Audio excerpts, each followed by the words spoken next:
임시공휴일에 징검다리 휴일까지 최장 9일간 이어지는 이번 연휴를 맞아 부산 곳곳에서도 다양한 이벤트와 할인 혜택이 제공됩니다.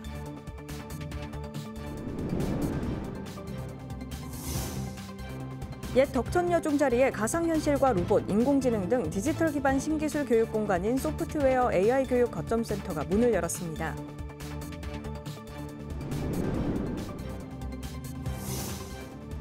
부산시와 사상구가 괴내마을에 공중이음길을 만듭니다. 단절된 주민들의 삶에도 큰 변화가 예상됩니다.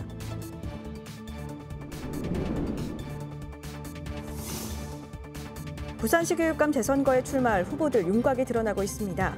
여러 후보들의 출마가 예상되면서 후보 단일화가 선거의 주요 변수로 떠오르고 있습니다.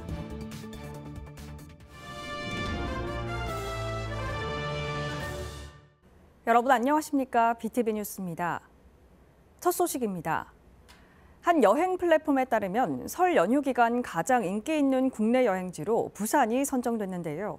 임시공휴일에 징검다리 휴일까지 최장 9일간 이어지는 이번 연휴를 맞아 부산 곳곳에서 다양한 이벤트와 할인 혜택이 제공됩니다. 연휴 기간 부산에서 가볼 만한 곳을 박재한 기자가 정리했습니다. 설 연휴 첫날인 25일, 광안리 해수욕장 상공에 2025대의 드론이 날아오릅니다. 오후 7시부터 광안대교를 배경으로 설과 관련된 7개의 그림을 선보일 예정입니다. 송도 해상 케이블카는 연휴 기간인 25일부터 2월 2일까지 오후 9시까지 연장 운행합니다.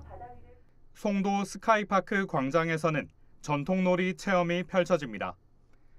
해운대 블루라인 파크는 연휴 기간 쉬는 날 없이 정상 운영합니다. 해운대 미포에서 송정까지 해안선과 바다 풍경을 즐길 수 있는 해변 열차와 미포에서 청사포 구간을 10m 높이에서 관람하는 스카이 캡슐이 있습니다.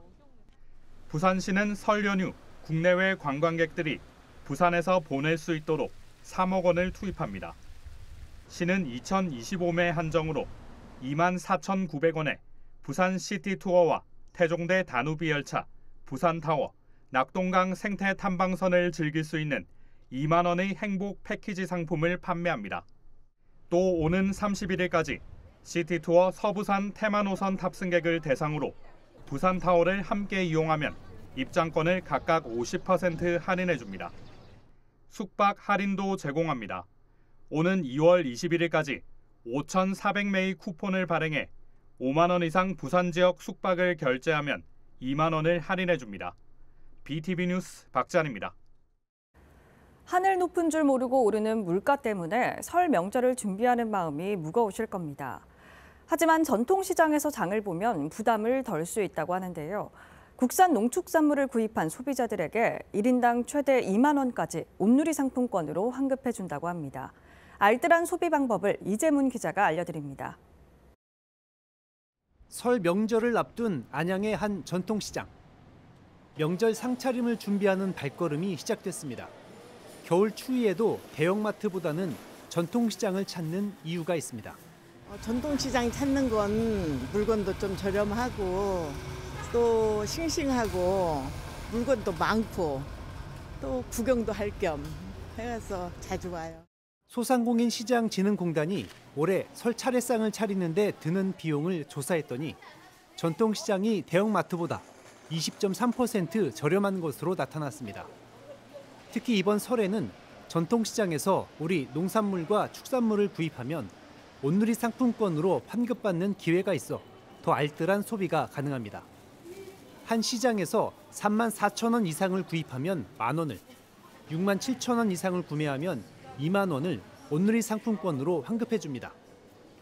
구입한 영수증과 신분증을 챙겨서 상인의 사무실이나 행사 부스를 찾아가면 교환이 가능합니다.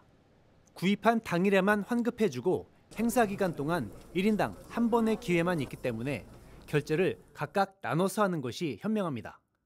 가족이 부부가 아니면 자녀들이 같이 와가지고 30만 원 살 것 같으면 거기에 맞게 7만 원에 맞게 해서 쪼개기에 낫다 이거죠. 영수증 발급을.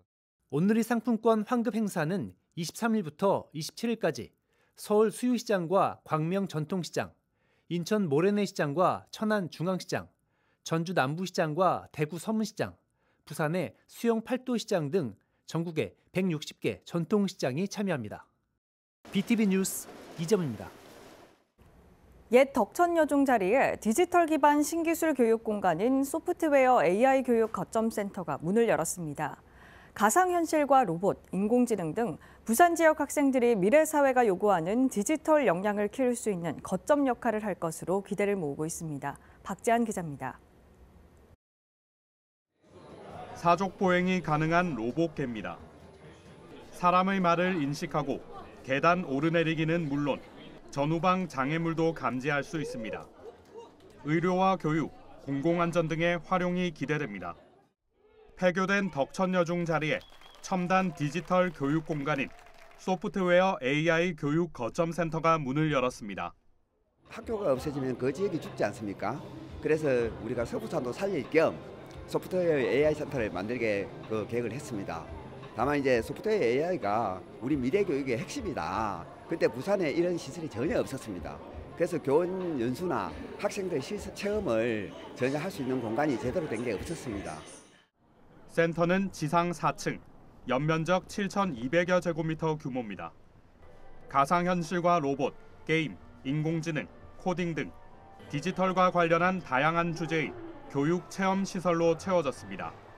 앞으로 부산 지역 학생들이 미래 사회가 요구하는 디지털 역량을 키울 수 있도록 지원합니다.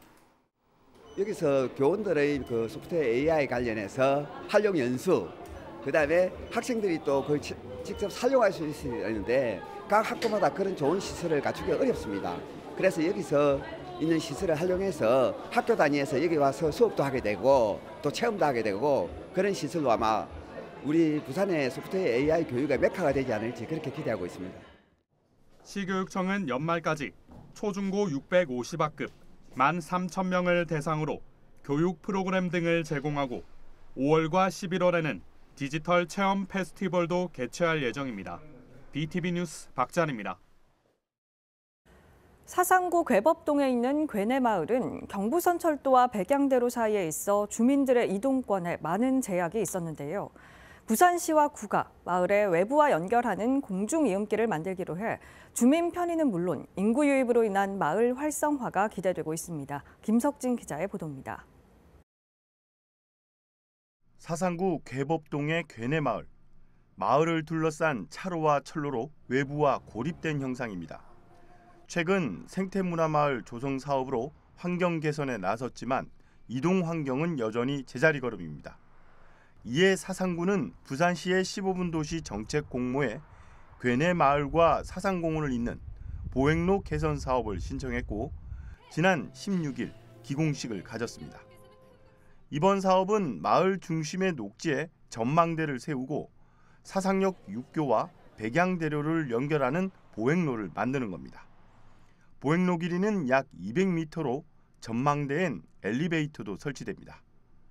시와 구는 123억 원을 투입해 오는 2026년 2월 완공을 예상하고 있습니다. 또 그 도로를 통해서 사람들이 만날 수 있는 휴게 공간을 만들고 그 속에서 우리 주민들이 자유롭게 걸어다니고 또 나아가서는 삼락 생태공원까지 이어주는 이런 우리의 이음 노력들이 여러분들의 마음을 이어주는 노력으로 함께 이어지기를. 사업이 완료되면 도시철도와 부산 마산 간 복선 전철까지 바로 이어져 생활 반경이 넓어질 전망입니다. 또 인근에 추진 중인 문화공원 사업 등의 혜택도 누릴 수 있습니다. 올해 사상역 앞에 도시바람길 숲과 아트갤러리가 들어서고 광장로엔 그린 카펫이 조성됩니다. 특히 백양대로 건너편 숲체험교육관이 완공 시점과 맞물려 개관될 예정이어서 마을 주민뿐만 아니라 외부인들의 방문도 늘어날 것으로 예상하고 있습니다. BTV 뉴스 김석진입니다. 부산시 교육감 재선거에 출마할 후보들 윤곽이 드러나고 있는데요.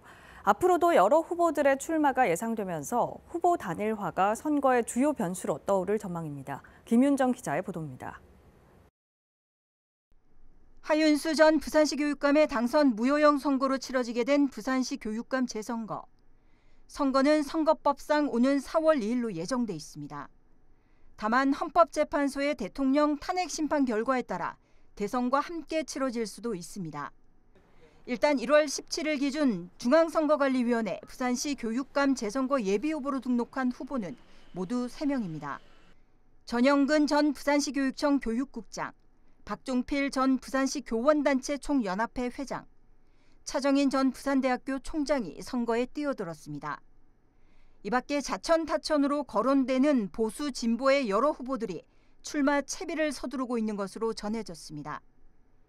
아직 후보들의 출마가 예상되는 가운데 후보 단일화를 위한 단체도 속속 생겨나는 등 2021년에 이어 또다시 단일화 과정이 난항을 겪을 것이란 예상도 나오고 있습니다. 90일도 채 남지 않은 부산시 교육감 재선거. 보수 진보 모두 후보 단일화가 이번 선거의 주요 변수로 떠오르고 있습니다. BTV 뉴스 김윤정입니다. 한편 김석준 전 부산시 교육감은 지난 20일 부산시 교육청에서 출마 기자회견을 열고 교육감 재선거에 출사표를 던졌습니다. 김석준 전 교육감은 부산교육 정상화를 위해 출마를 결심했다고 밝히고 이번 재선거 당선자의 임기가 불과 1년밖에 되지 않아 자질과 역량이 검증된 실전형 교육감이 필요하다고 강조했습니다. 김석준 전 교육감은 이번 선거를 통해 궤도에서 이탈한 부산교육을 원래의 자리로 돌려놓고 더욱 미래지향적인 부산교육으로 이끌겠다고 출마 의지를 밝혔습니다.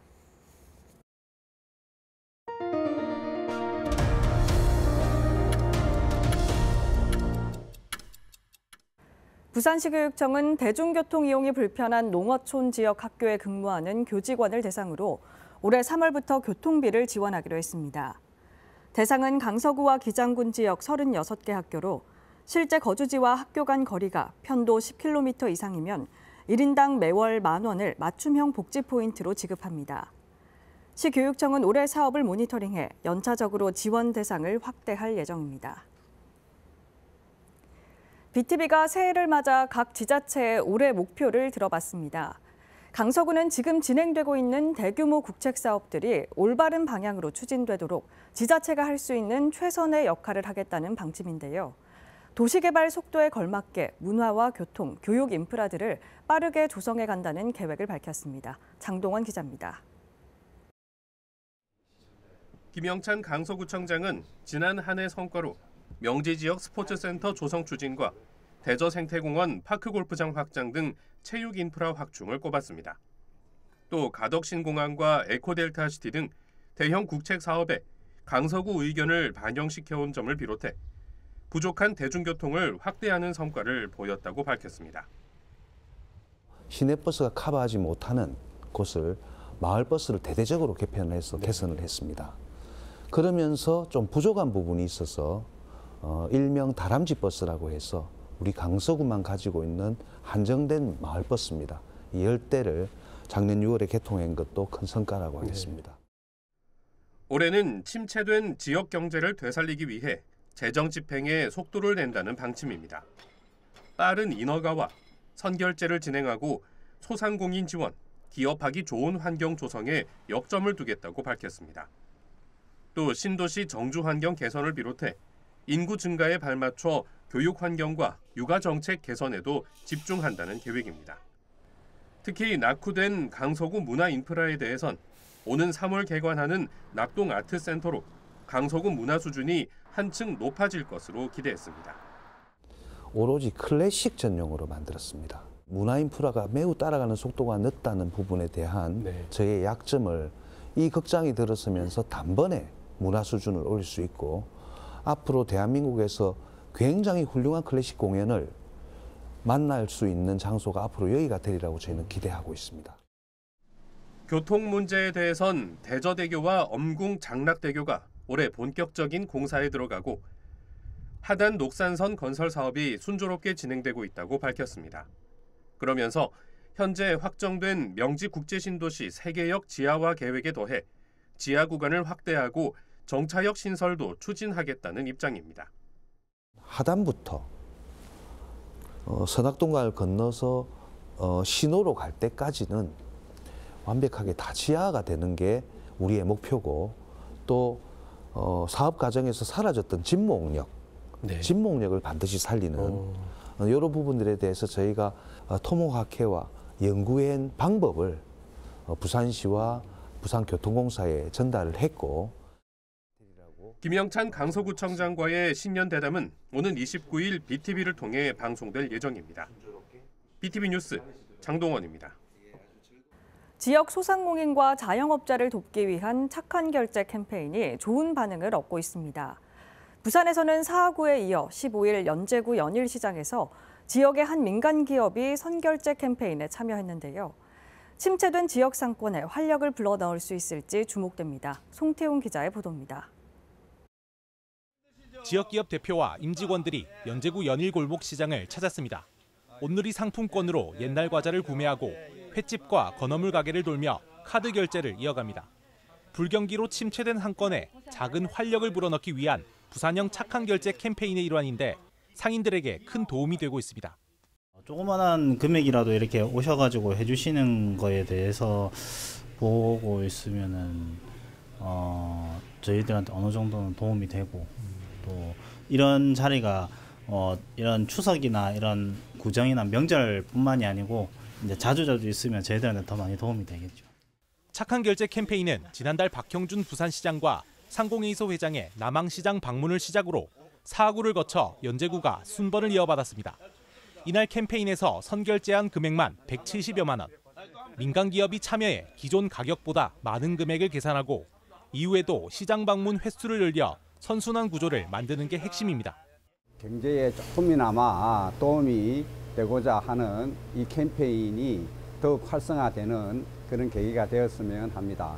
우리 회사도 여러 가지 활동을 통해 가지고 지역 경제 활성화를 위해서 여러 가지 프로그램과 여러 가지 활동에 꾸준하게 동참할 것을 계획하고 있습니다. 지역 기업이 소상공인을 돕는데 두 팔을 걷고 나선 만큼 연제구도 다각도의 지원을 약속했습니다. 좀 더 힘이 되고 또 우리 소상공인과 함께 더 나아갈 수 있는 시장의 바람직한 어떤 시장 환경을 정비하고 또 같이 어려운 이웃들에게 함께 할 수 있는 좋은 시기인 것 같습니다. 한편 부산시는 기업 참여 외에도 시민 동료 이벤트를 마련했습니다. 평소 이용하는 식당과 카페 등 단골 가게에서 10만 원 이상 선결제하고 영수증 등을 누리집에 게시하면 모바일 온누리 상품권을 받을 수 있습니다. 부산형 착한 선결제 캠페인 확산이 경제 불황으로 휘청이는 지역 상권에 훈풍을 불어넣고 있습니다. HCN 뉴스 송태웅입니다. 안전운전을 위해 피해야 하는 것, 바로 칼치기와 새치기입니다. 여기서 난폭해지면 경적을 울리고 급정거를 하며 보복운전으로 위협을 하는데요. 아무리 운전 실력이 좋아도 부산에서 이런 난폭 보복운전했다간 이제는 강력한 처벌을 받게 됩니다. 권전숙 기자의 보도입니다. 빠른 속도로 달리며 차량 사이를 스치듯 차선을 바꾸는 택시. 정지 신호도 가볍게 무시합니다. 일명 칼치기 주법입니다. 택시 기사가 손님을 태우고 부산역 가는 길에 그 지그재그 운전, 일명 칼치기식 운전을 하다가 이제 신호위반까지 한 사건이었습니다. 시민의 제보로 접수가 돼서 저희가 입건을 했고 송치까지 된 사건입니다. 신호는 무시하고 10분 넘게 경적을 울리며 달리던 운전자는 뒷차의 신고와 추격으로 덜미가 잡혔습니다. 모두 도로의 난폭 운전자들입니다. 운전하기 힘든 도시란 오명을 지닌 부산. 실제 2019년부터 5년간 부산에서 발생한 난폭 보복운전 신고는 4,226건으로 경기, 서울, 경북에 이어 전국 4위였습니다. 2019년 362건이던 난폭운전은 2023년 414건, 보복운전은 414건에서 585건으로 늘었습니다. 신고가 늘고 사례도 다양해진 만큼 처벌도 증가했습니다. 도로교통법에서 신호와 속도 위반 등 2개 이상의 위험을 발생시키면 난폭운전 금지 위반죄로 1년 이하의 징역 또는 500만 원 이하의 벌금을 받습니다. 부산에서 난폭운전으로 경찰에 입건돼 송치된 피의자는 2023년 5.75%에서 지난해 14.2%로 2배 이상 급증했습니다. 경찰은 부산에서 난폭 보복 운전을 했다간 더 이상 빠져나갈 곳은 없다고 강조합니다. 매달 각 서에서 처리한 난폭 운전 신고 건수를 취합받고 우수 사례도 저희가 들여다보고 있습니다. 특히 반복적으로 신고가 된 피의자 같은 경우는 저희가 집중 관리를 해서 구속까지 할 수 있도록 엄격하게 조사하고 있습니다. 도로 위 안전과 생명을 위협하는 난폭 보복 운전은 112나 안전 신고를 통해 신고할 수 있습니다. 헬로티비 뉴스 권정숙입니다. 불법 촬영과 딥페이크 성범죄, 한순간에 재미로 가담했다 평생 성범죄자로 낙인 찍힐 수 있는데요. 디지털 성폭력, 학생들은 어떻게 인식하고 있는지, 막을 수 있는 방법은 없을지 차선영 기자가 보도합니다. 학교 내에서의 불법 촬영, 유포와 재유포, 불법 합성, 사이버 공간 내 성적 괴롭힘, 청소년들이 저지르는 디지털 성폭력은 학생들의 잘못된 인식에서 비롯된 것으로 나타났습니다. 교육부에서 중고등학교 1, 2학년 학생 2,145명을 대상으로 딥페이크 청소년 인식을 조사한 결과 학교 성범죄 발생 원인으로 54.8%는 장난으로를 1순위로 꼽았습니다. 중학생은 62.2%에 달했습니다. 성적 호기심 때문에라는 응답은 49.3%, 또 10명 중 5명 정도는 해도 들키지 않기 때문이라고 응답했습니다. 들켜도 처벌이 약해서라는 응답 비율도 38.2%였습니다.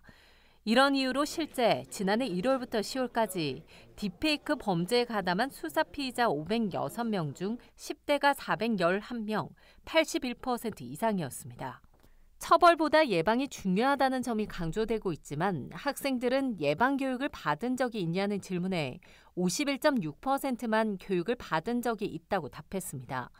교육을 받은 적이 없거나 기억나지 않는다라고 응답한 학생도 각각 22.8%, 25.6%에 달했습니다. 디지털 성폭력 예방 교육이 학생들 눈높이에 맞게 이루어져야 한다는 목소리입니다. 중학교 때부터의 성범죄 교육은 이 성범죄에 노출되거나 가담했을 때 나에게 직접적으로 발생할 수 있는 불이익을 구체적으로 알려줘야 된다고 생각을 해요. 촉법소년에서 처벌받지 않는다? 수사 기록은 다 남아요. 나중에 혹시 촉법소년에 해당하지 않아서 만약에 처벌까지 받게 된다고 했을 때 범죄자 명부에 등재도 되고, 당연히 성범죄 같은 경우에는 본인의 신상도 다 공개가 되거든요. 학생들의 디지털 성범죄가 드러난 학교 현장은 심각한 후유증도 겪고 있습니다.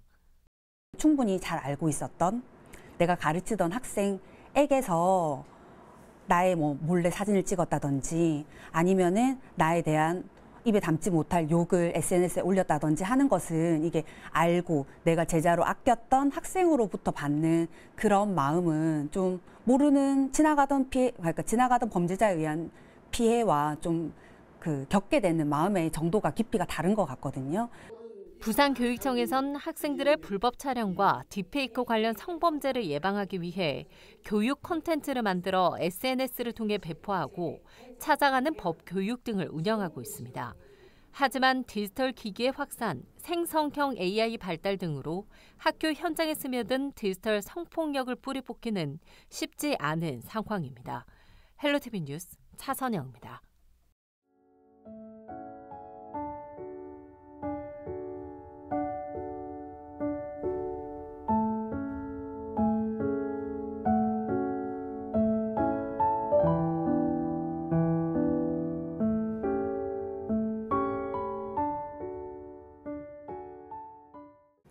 이상으로 BTV 뉴스를 마칩니다. 시청자에게 힘이 되는 뉴스로 다시 찾아뵙겠습니다. 고맙습니다. 채널 BTV